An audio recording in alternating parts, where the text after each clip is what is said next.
Bien, pues bienvenidos nuevamente al contenido de la clase 3, nuestra última clase en esta maestría en higiene y sustentabilidad de esta materia de metodología de la investigación. Y hemos terminado nuestro recorrido de las fases principales que conforman esta metodología de investigación sobre la información científica, que es la última parte, que bueno, ya presentamos ese escrito, por lo cual recuerden que venimos de diferentes fases. Y ahora en la parte de la formulación de un problema. Bueno, este es un ejemplo que nosotros vimos en clase para poder extraer precisamente nuestras variables dependientes e independientes. Pero también hay otros ejemplos, aquí yo he puesto uno, en donde la formulación puede ser de algunas maneras. Y dice aprovechamiento de la energía eólica por el concesionario de distribución de Coatzacoalcos, Veracruz, para reducir la dependencia energética. Si se dan cuenta, está la formulación del problema científico. Hay tres formas.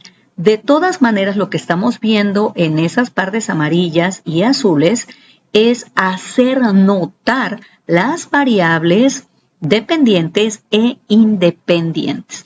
Eso es, tiene que notarse a la observación del escritor de tesis y del revisor o del lector. Porque, bueno, ¿qué es lo que va a medir y en base a qué? Por eso, algunos argumentos que ustedes me han comentado, yo les digo que si ya están identificadas las variables. Algunas palabras que han puesto como fácil, bueno, fácil no es medible, ¿verdad? Quizás en alguna textura pudiera ser, yo no sé, pero necesitamos buscar adjetivos que califiquen la medición. Y la medición, recordemos que va en parte del método. Aquí si se dan cuenta, bueno, está hablando de otro lugar, pero eso no tiene nada que ver. Yo he puesto Coatzacoalcos para situar nuestra mente, puede ser Puebla, Michoacán, pero la situación geográfica también está reflejada en la parte de la formulación, porque quiere decir que no solo fue aplicado, no puede ser aplicado de manera general para que cuando se haga esta retroalimentación, bueno, no se crea que esta pregunta va a contestar todas las preguntas en donde estén estos adjetivos que son nuestras variables que van a estar fijadas en la medición.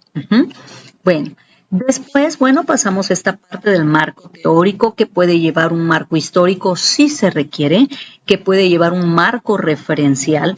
Ahora, en esta parte cuantitativa, ¿qué podría formar parte de un marco histórico? Bueno, a lo mejor en la ciudad de X, pues ya tiene mucho tiempo y ya se va conociendo, ya tiene una evolución en la parte de la estructura económica, política, social, cultural, administrativa, pero hay algo que la está atrasando. Entonces, probablemente podríamos decir, bueno, la ciudad de Coatzacoalcos, Veracruz, por poner un ejemplo de geográfico, tiene mucho tiempo enlazado con la evolución económica de los hidrocarburos. Y bueno, necesita también una parte para abastecerse de otra manera simultánea en el ámbito energético. Después de tantos años de tener su historia, Coatzacoalcos, bueno, es una partecita, ¿no? ¿Para qué? Para ver, bueno, ha evolucionado mucho, porque desde hace tiempo alguien no se había dado cuenta, dejamos al descubierto.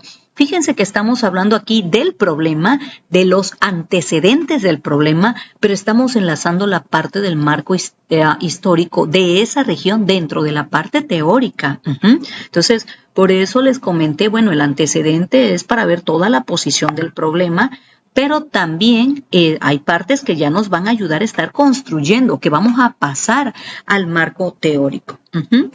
Y bueno, después de este marco teórico que nosotros vamos a construir y que después en las bases metodológicas de sus siguientes clases ustedes van a desgreñar también va a haber este estudio de los métodos.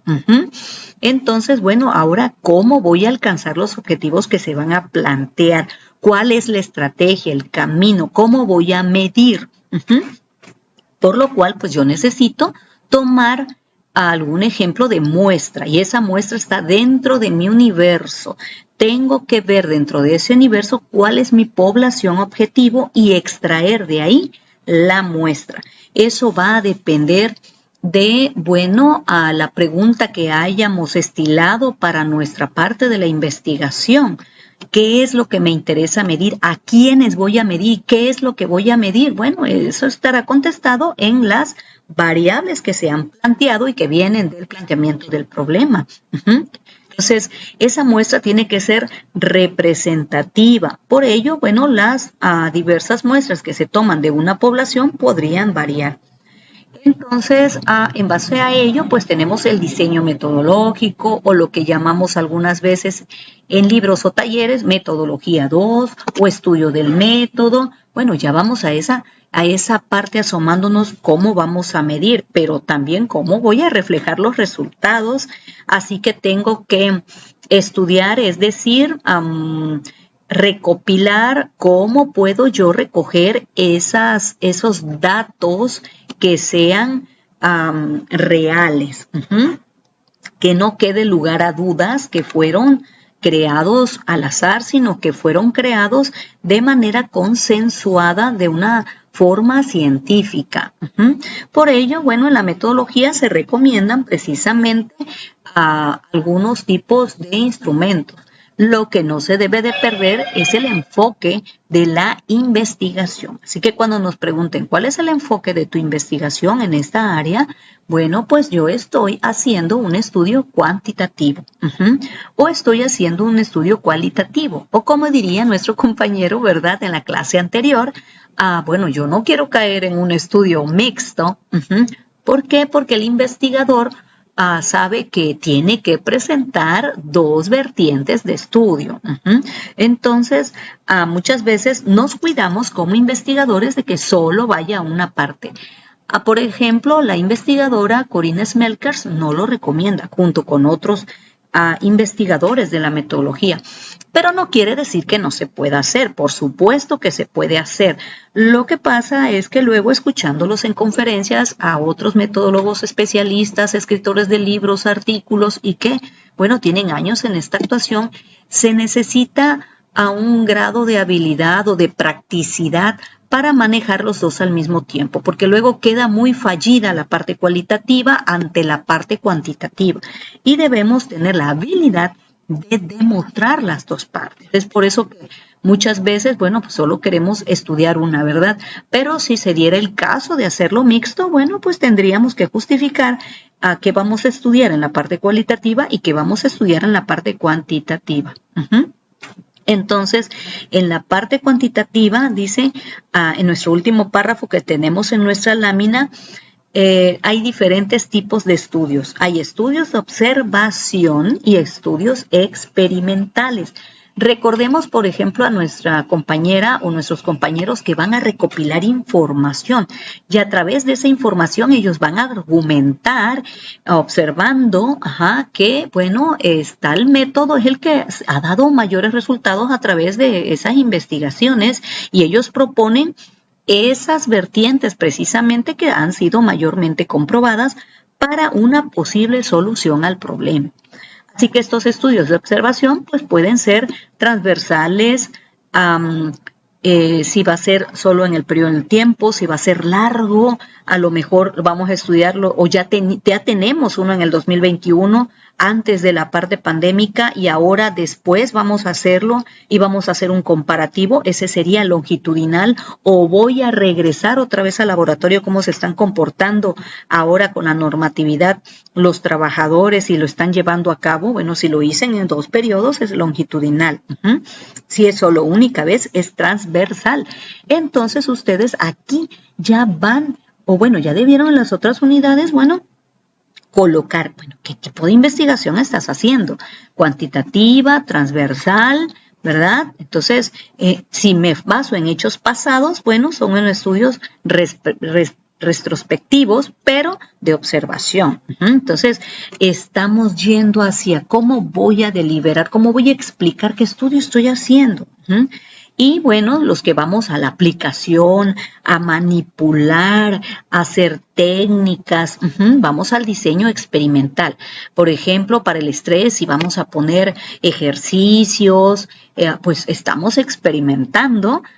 Entonces, bueno, mi estudio es cuantitativo con un diseño experimental. Entonces, que también pudiera ser, por supuesto, longitudinal. Quiero hacerlo en este mes y luego quiero hacerlo en noviembre, ¿verdad? Para hacer los comparativos. Pudiese ser, ¿ok?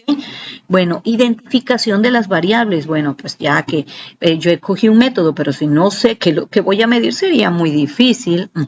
Entonces, el estrés tiene muchos adjetivos, ¿no? Dentro de la parte del estrés. Entonces, bueno, voy a medir el estrés laboral, pero ¿qué van a ser mis variables que me van a calificar para ver el aprovechamiento de esta técnica que yo voy a utilizar y poder comprobar mi hipótesis además? Debo de fijar muy bien, pues, el grado de población a quién se lo voy a dedicar. Por eso estábamos hablando de que esta parte, bueno, tenemos que ser muy observadores, porque siempre estamos hablando en la parte estadística que tiene que ser representativo.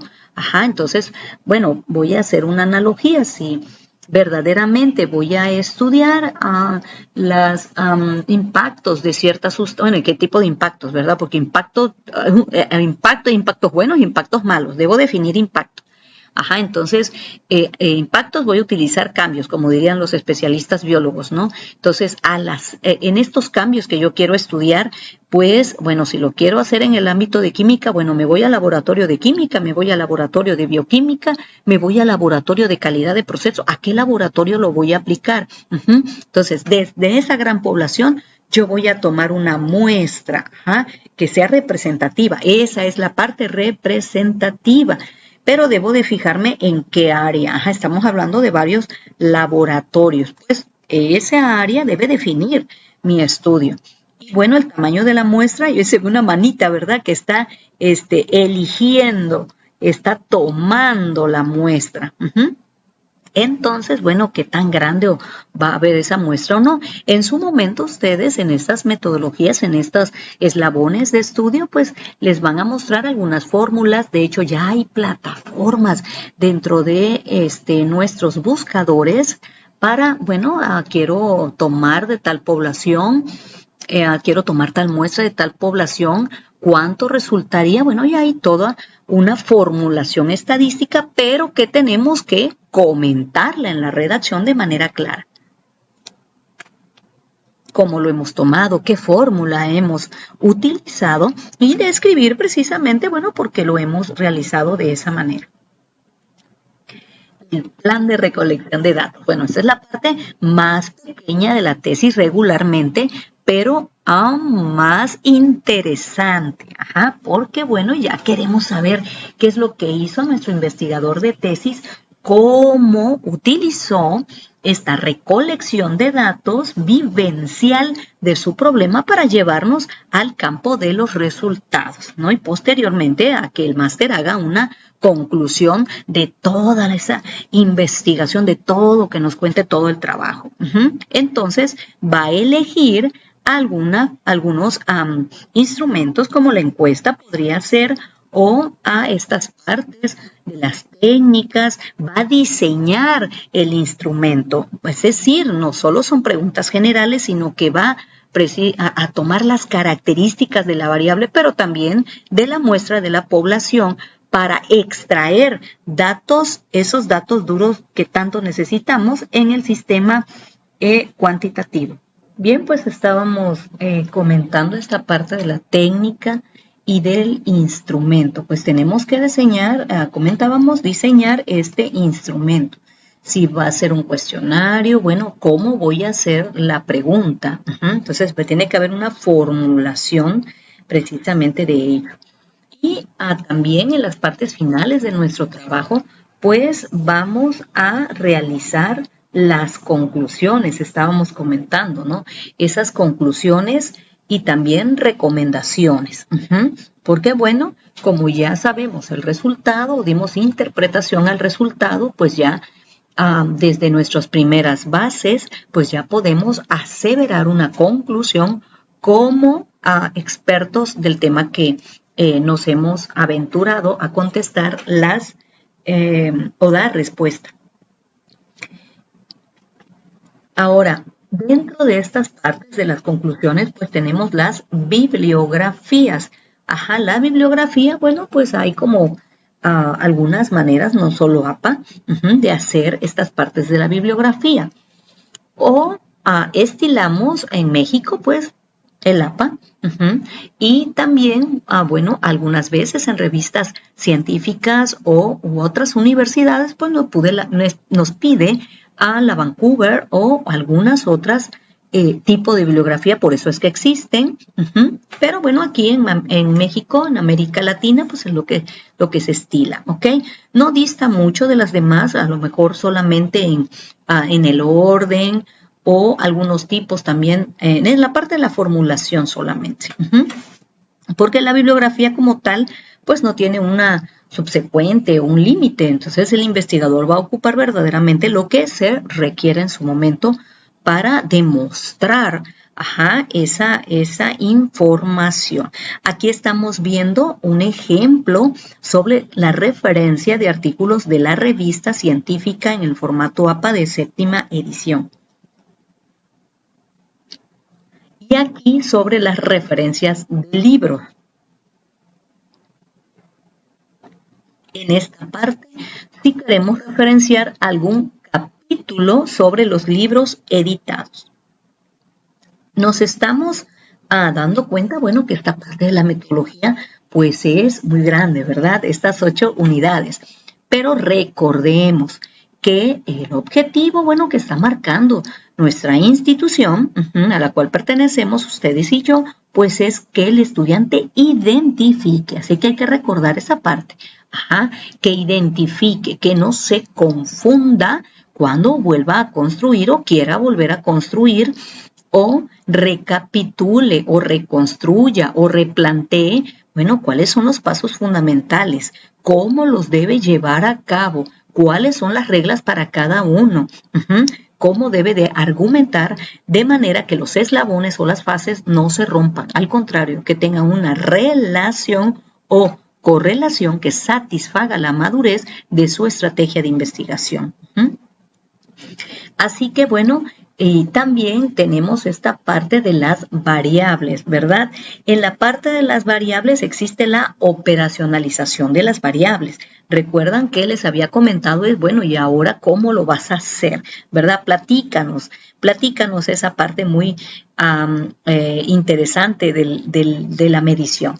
Bueno, pues le comento que para medir las variables de accesibilidad a los servicios de salud o para medir esa parte del estrés laboral, pues van a ocupar sus variables. Entonces, ¿cómo lo voy a definir? Bueno, para que todos entendamos o estemos en el mismo hecho del conocimiento de que está definiendo entiéndase cómo, en este momento lo estoy tomando de esta manera, para que no se entienda una variabilidad de conceptos. Entonces nos lleva la operacionalización de las variables a tener el mismo pensamiento científico. ¿En qué dimensiones lo va a ver? En esta parte geográfica, en la parte económica, en la parte cultural. Entonces ustedes van a definir en qué dimensión y qué indicadores. Aquí es donde van a desmenuzar poco a poco en las siguientes partes que ustedes van a ver. El instrumento, bueno, ¿cómo voy a recolectar esa información? Y bueno, ya habíamos comentado que hay formularios, pruebas psicológicas, y en la parte de estrés podría ser las escalas de opinión. A lo mejor si se requiere o no se requiere cambiar algo, a lo mejor yo lo veo como un problema y no llega a ser un problema. A partes de las actitudes, por ejemplo, también en esta parte de seguridad, las listas de cotejo, hojas de control. Bueno, hay mucha parte de instrumento en la que podríamos nosotros atraer esos datos fidedignos, los datos gruesos en la parte cuantitativa. Cuando se hace una conclusión, muchas veces como tesistas nos equivocamos y entonces volvemos a hablar o querer dar una cátedra de los conceptos. Y no es el momento. El concepto ya estuvo en el marco teórico. O queremos nosotros recomendar y no pudiera ser que viene a correlación lo siguiente a unas recomendaciones, ¿no? Pero no, tampoco es eso. Entonces, ¿qué es la conclusión? Es qué ha analizado el máster, qué ha aprendido, qué tiene que decirnos, cómo traduce su trabajo. No solo los resultados, no, también desde el nombre del trabajo, qué aprendió para que nosotros también entendamos la textura de la explicación científica. Así que debes darnos el voto de confianza, de poder decirnos esas partes principales que encontró, qué le sorprendió en esta parte de la investigación. ¿Por qué algunas partes no pudieron dar resultado? ¿A quiénes no pudo convencer y por qué? ¿Y cuáles serían las fuentes idóneas? ¿Quiénes estuvieron interesados en este trabajo?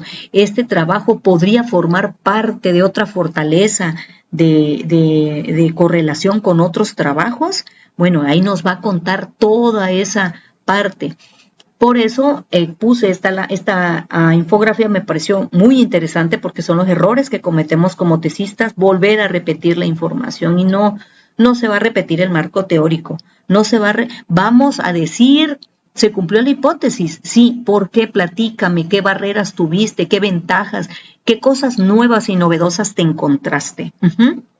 Entonces, sí se utilizan términos, pero bueno, aplicado a toda esta parte de la construcción. Y dentro de las conclusiones volvemos a ocupar esa palabra, describir. Ahí es donde va a responder la pregunta, ¿verdad? Que se lanzó en la formulación. Ahí va a responder y nos va a afirmar la hipótesis, ¿no? Sí se concluye que esta hipótesis es funcional, se demostró a través de las variables y además se encontró, ¿qué más observó? El investigador es nuestros ojos que buscaron no solo el resultado, que fueron mucho más allá del resultado. Entonces, responde las preguntas de investigación y, por supuesto, por eso algunas veces vemos conclusión y algunas otras vemos conclusiones. Entonces, puede haber una lista. ¿Por qué? Porque se siente con el deseo de agregar partes adicionales para comentar toda la fortaleza que irrigó su investigación. Y es necesario hacer una diferencia entre lo que es una ventaja y un beneficio que también se confunde mucho. ¿Cuáles fueron las cosas a favor que tuviste? A ver, cuéntame, ¿no? Y cuáles son los beneficios que se realizó dentro del sistema. Y estas ventajas se pueden ver un poco también hacia afuera, y los beneficios dentro del sistema, tu experimentación. Entonces, ¿qué es lo que hizo que una cosa colapsara hacia la funcionalidad o potenció alguna fuente de línea? Entonces, también tenemos los anexos, por supuesto, que es para recoger la información de la parte principal de la tesis. Y ahí podrían estar los glosarios, como comentábamos con algunos compañeros. Porque hay algunas partes que son muy técnicas o llevan algunos conceptos normativos muy, muy especiales y es necesario ponerlo. Yo estoy en esta parte de que estoy segura que si el tesista, si mi tesista requiere que se fortalezca con algo, tiene que explicar por qué. Y en su explicación, bueno, está precisamente al convencimiento de que pues necesita verdaderamente construirlo con algo más. Entonces, si necesita un diagrama, si necesita un esquema, si necesita un croquis, si necesita algo más, se lo debe de poner. Pero, por supuesto, justificado a toda su investigación.